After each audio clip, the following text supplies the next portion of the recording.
So I'm a neurologist and mainly a sleep researcher and also an epidemiologist. And first I want to thank the organizers for inviting me here. I have enjoyed the meeting. The ambience is very good and the experts are the best of the world. And I can see that there are also a lot of experts here in the audience. And I consider both physicians as experts, but also patients are experts. So I will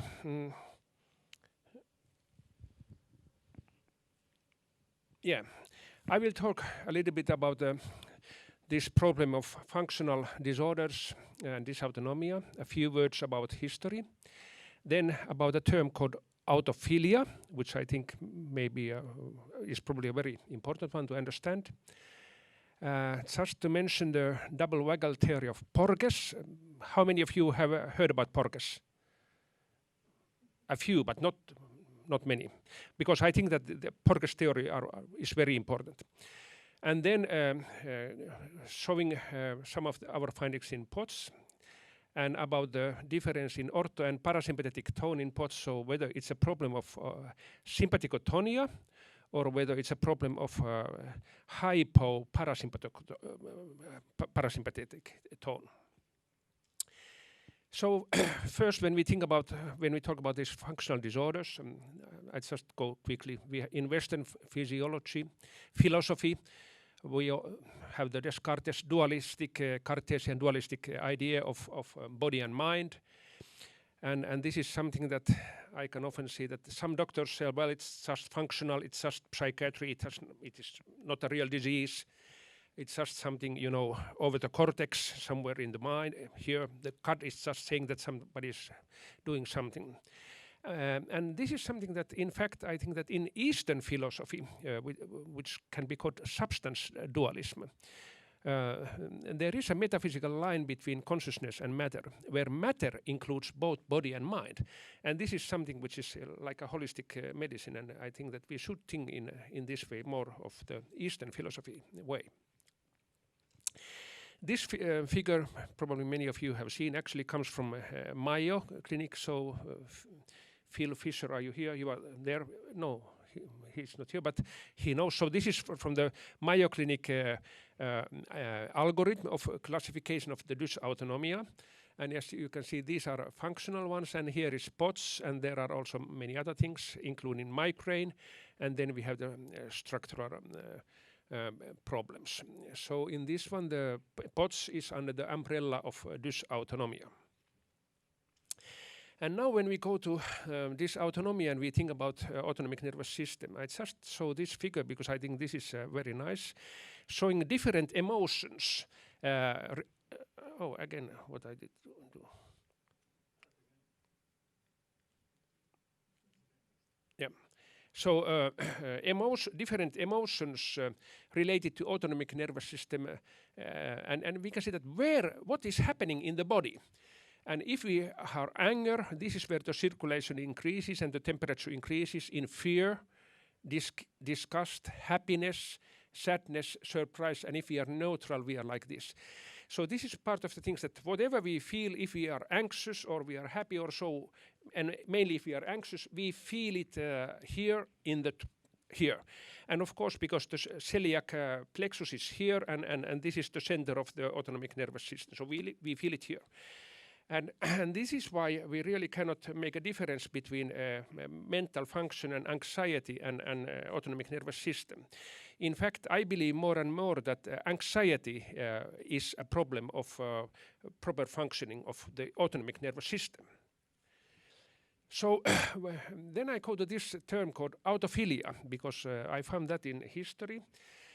And actually, the paper comes from 1934. It was published in British Medical Journal by Paget Lapache from Royal Manchester Children's Hospital.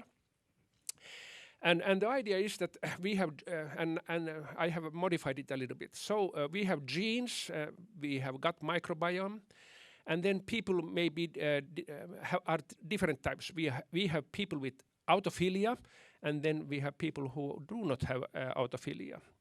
Then along the lines, we have nutrition, infections, and so on, many things, behavioral factors, stress, and so on, which may do something for the autophiliac people. If we have a joint hypermobility, EDS, it may also do something, and there may be genetic links. So which kind of people are autophiliac people? Autophiliac people, when they were children, they were often pale, not necessarily anemic, but they were sensitive, reacting easily, flush easily. They were fainting when seeing blood. They had travel sickness. They often had nose bleeding, and they had intense reactions, emotional reactions. And they were often lean as a child, so they had to eat a lot. And even if they ate a lot, they did not become obese. And then as adults, they are mentally, autophils are emotional, they are sensitive, excitable, and they are keenly interested. So if I look at this audience, I would say that many of you are keenly interested because you have come to this symposium. And then what comes later in the time? They may develop autopathia, which means that they develop allergies, atopy, exanthemes, asthma, and chronic inflammations. They may have a spasmophilia, which are spasms, abdominal pains, irritable bowel syndrome, and coronary spasms as well. Or they may produce neuropathia. Lapage called them neuropathia. Of course, it's different from what we understand it today. So autonomic disturbances, migraine, and chronic pain. And they also, these autophiliac people develop often psychopathia with anxiety mainly, and psychiatric disorders or dissociative disorders. So my feeling may well be that is it so that most patients, or if not all patients with PoTS, are autophiliac from the birth. So then, this is something that if those who don't know Porges, I highly recommend to read some of the papers of Stephen Porges and about his polyvagal theory that goes in phylogenetics from fish and reptiles to mammals.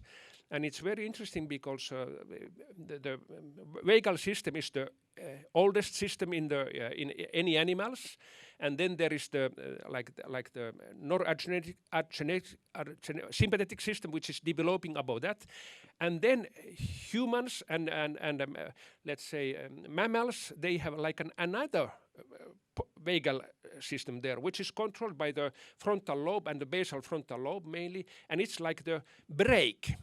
It's like the brake of the sympathetic system.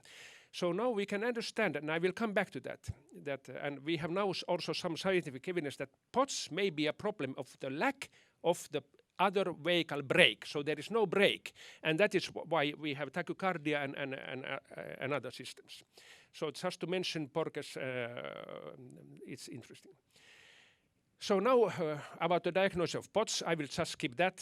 We have heard excellent talks, and we are doing the same things. Just to mention something that, in my opinion, if we are doing the test, sometimes we do it at least 20 minutes, and sometimes we go up to 30 minutes just to see in the mild cases what is there and what is there not.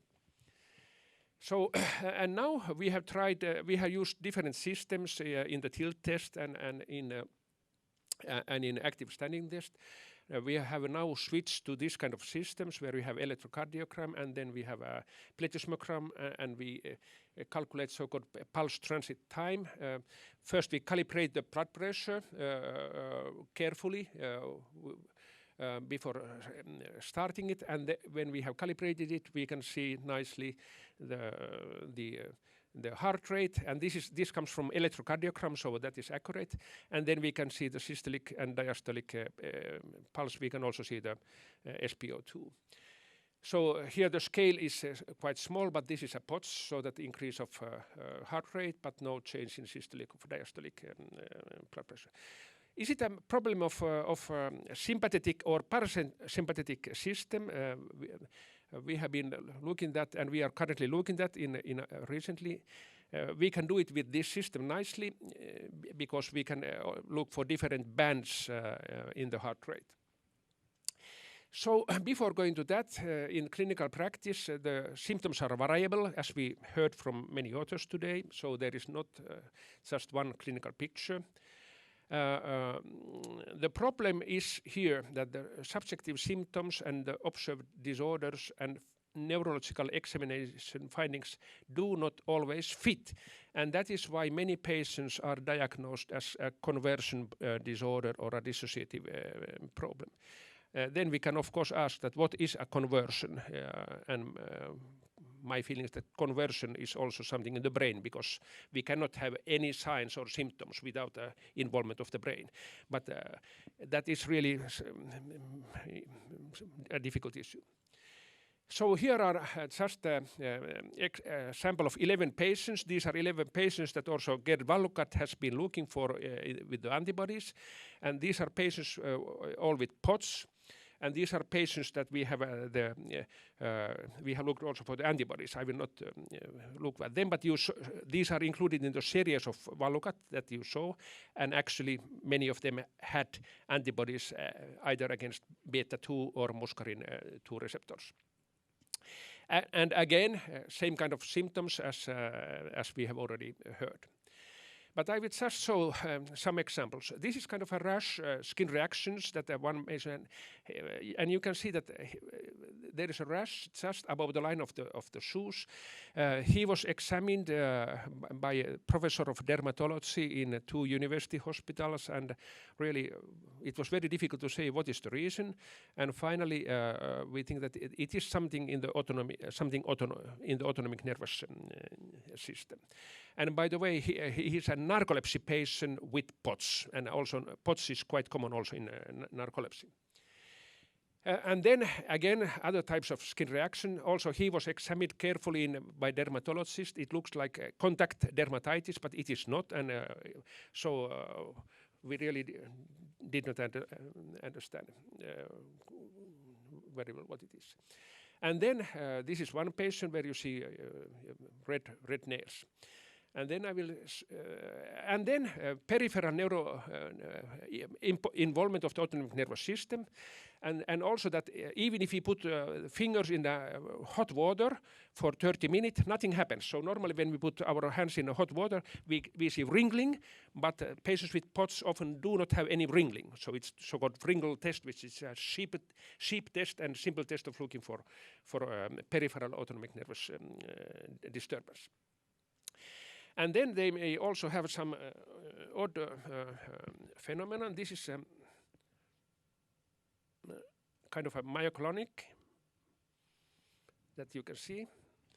So it looks like a clonus, but so there is abnormal movements, but there is no Babinski sign. But certainly it is abnormal. And then if we look here. And here you can see so-called belly dancer syndrome. So even if she was talking and we were doing other things, the abdomen was going all the time like that, and that is called like the belly dancer symptom or focal abdominal myoclonus. So what about the orthosympathetic and parasympathetic tone in PoTS? So we have currently started to look at that, and I'll show you this picture. And I think this is very interesting, and this is also something also for Julia that we could do in collaboration or start to do, because actually nobody has been doing it before. This is unpublished, so I really hope that we do it together. But the idea is that when we are doing orthostatic tests, we plot at the same time indicators for sympathetic tone, for example with the LF band, and then high frequency band, which correlates more to parasympathetic tone.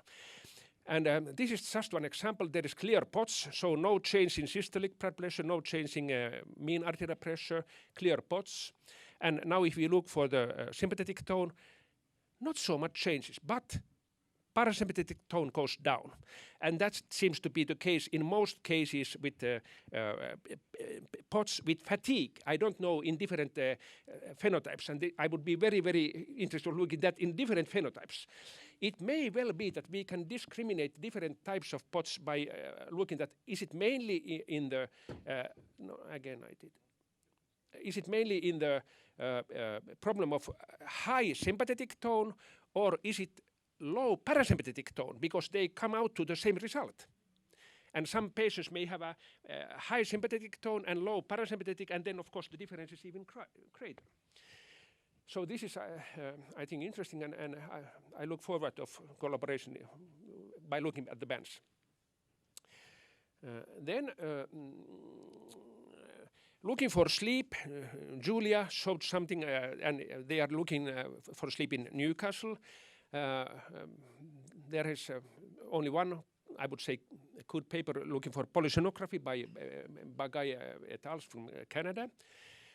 So we have looked at that now in Finland, and we have a paper submitted. It is under review, and the reviewers were quite positive. So I'm quite positive that it will be accepted, and it may come out even this year or in the beginning of next year.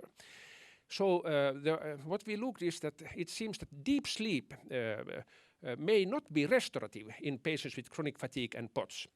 And just to remind you that there are two main functions probably of deep sleep. The other one is formation of new energy, so-called astrocyte neuron lactate shuttle, which has been published by the Magistretti and Pellegrini and others. And the other main function of sleep probably is the lymphatic flow, getting rid of waste products when we sleep, and this has been published for the first time in 2013 by Mike Nedergaard. He was in US, now he is back in Copenhagen.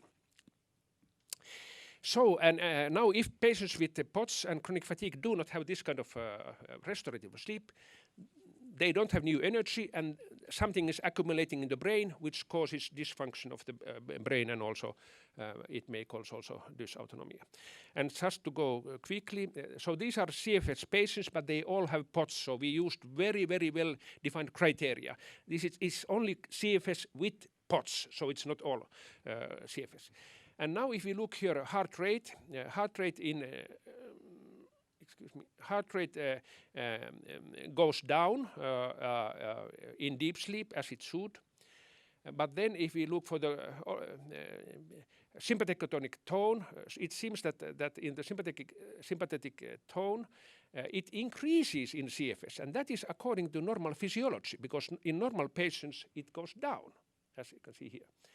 And now if we look for the LF, in LF, no big change, so sympathetic tone, not big changes, but then if we go to parasympathetic tone, same result as in the tilt test. So in tilt test, we saw that the parasympathetic tone went down, and same happens during sleep. So during sleep, instead that the parasympathetic tone should go up, it goes down. So there is something wrong in the regulation of sleep and autonomic nervous system in these patients. Something is wrong. And we did it several times, controlling that it's not an error, it's really, it is there. So in conclusion, and this is from the paper, the results refer to a nocturnal dysfunction of the cardiac autonomic nervous system in chronic fatigue syndrome as a lower parasympathetic tone in deep sleep and higher sympathetic tone as sleep as a whole. I skipped this one. These are results from Valukat, and we saw that, and interestingly, the same patients where this change was large, there is still a question mark, because I asked Ger Valukat to interpret that I don't make mistakes, that are these the same patients who also have antibodies? I'm not yet sure, so I want to give it. But we have tested all these also with antibodies. So I go to conclusions and questions, pretty much the same as we heard from Julia. So the symptoms are variable. They may be easily diagnosed as functional neurological symptom disorder, which is the same as conversion. The diagnosis code is F44 period something, according to which kind of symptoms they have. But just to remind you that functional disorders, including PoTS, are now included in the new ICD-11, which should come out next year. And it has a specific code. This is the code for PoTS in ICD-11. So PoTS is in the neurological disorders among the autonomic nervous system disorders, and it will have a specific diagnosis. And I think that is very good, because if it has a specific diagnosis, then for at least we can compare, that in our registries. What about the origins of PoTS? We heard about that one, and my feeling is that there is a genetic susceptibility, some kind of a genetic susceptibility, autophilia, so that those who have this autophilia. And then there is a traumatic event which is causing something. And this traumatic event may be a microbial attack, a viral attack, other immunological attack, it may be a physical trauma, or it may also be a mental trauma, so whatever. And just to remember this, and we heard about this, who I think it was difference between hardware and software and so on. So a function may be disturbed without any structural anatomical damage. So this is like my same thing as Julia, what should be done, and I think everything fits with what Julia was saying. Awareness of PoTS, we need, I would say, definitions of functional disorders as a whole, because there is a lot of misunderstandings. Difference between primary PoTS and secondary PoTS, again, better diagnosis. And then autonomic tone and perhaps antibodies in PoTS versus controls, understanding different mechanisms. Genetic studies, looking for also not only for HLA but also other, so GWAS and perhaps exome studies and so on. What is the role of gut microbiome is also something that could be looked in the cohort studies. As for antibodies, Gerd Wallugat showed some results. I had not seen the epitopes, and this today was the first time actually that we saw some indications of the epitopes. So thank you, Gerd, for that, because we have asked that, okay, you have antibodies, but do you know anything about the epitopes? So it seems that he knows something. So then, as for treatment, I think that we should really push towards randomized controlled trials, and that needs to be done in collaboration and with the support of patient organizations and perhaps from the national support, because unfortunately there's pharmacological companies are not very interested. That is my feeling. So really good RCTs in different methods and so on. And for example, we have heard from the Mayo 3-week program. Again, that should be tested in a randomized way. Okay, that they go somewhere, but some other people just spend 3 weeks, playing or something like that, and the other are spending 3 weeks really in this program. So is it the program, or is it just spending 3 weeks in Minnesota? What about the immunomodulatory treatments? I would say that before we recommend them for everybody, we certainly need to do well-planned randomized controlled trials. And then I still think we need to know the prevalence and incidence of PoTS in population, in different age groups, in young children, in teenagers, and then in adults, to understand that what is normal and what is abnormal. Thank you very much.